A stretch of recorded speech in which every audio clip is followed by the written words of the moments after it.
Good evening everyone. So I am Artillery Belara from batch 4.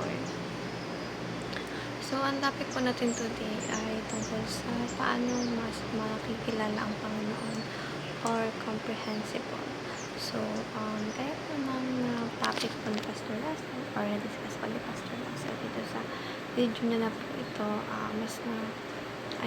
kilala ko ang Panginoon Diyos, pero mas nagkaroon pa sa akin ng importansya at more knowledge or information patungkol sa Panginoon Diyos dahil of course araw-araw is a blessing from God at araw-araw ay binibigyan tayo ng pagkakataon upang matuto. So, laging grateful ako kasi habang tumatagal mas lumalalim ako sa Panginoon, mas dadagdagan ng knowledge ko sa Kanya na hindi ko lang siya basta-basta tagapagligtas, rather siya talaga ang buhay ko, diba? Ang sarap sabihin na ang Panginoon Diyos ang buhay natin dahil hindi natin magagawa ang lahat ng ito kung wala ang Panginoon Diyos. Kaya mas mabuti din na mas minamahal natin yung gusto natin yung mga ginagawa natin dahil ang gusto ng Panginoon Diyos ay mapabuti tayo, masaya tayo. Of course, lagi naman niya pinuput first ang sarili natin kaysa sa Kanya.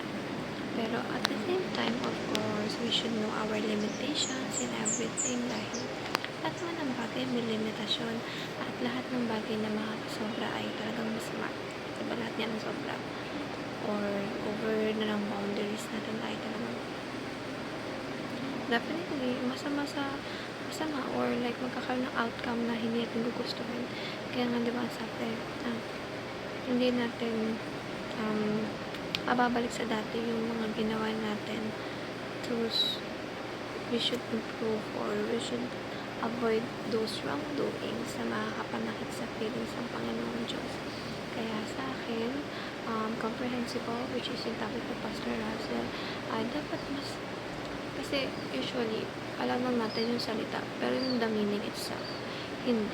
Ganun kasi tayong mga tao.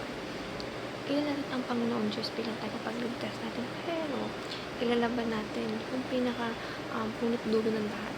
Kung bakit niya ba binigay ito? Bakit ang Panginoon Diyos binitray pa rin?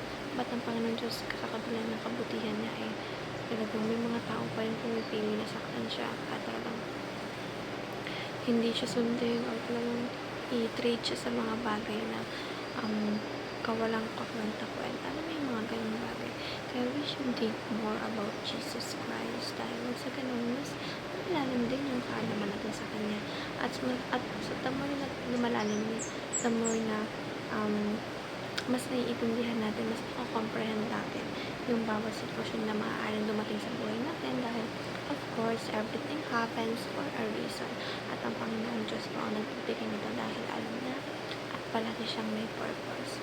Kaya, palagi lang tayo magtiwala. Magtiwala lang tayo sa faith natin sa Panginoon Diyos na hindi na tayo kaya-hayaang lumawan mag-isa sa battle na ito. Ang gusto ng Panginoon ay magpakatatag tayo at magtiwala tayo sa Kanya. Yun lang ang gusto ng Panginoon Diyos. Kaya sana sundin natin dahil para din naman sa atin ito. So, that's all everyone.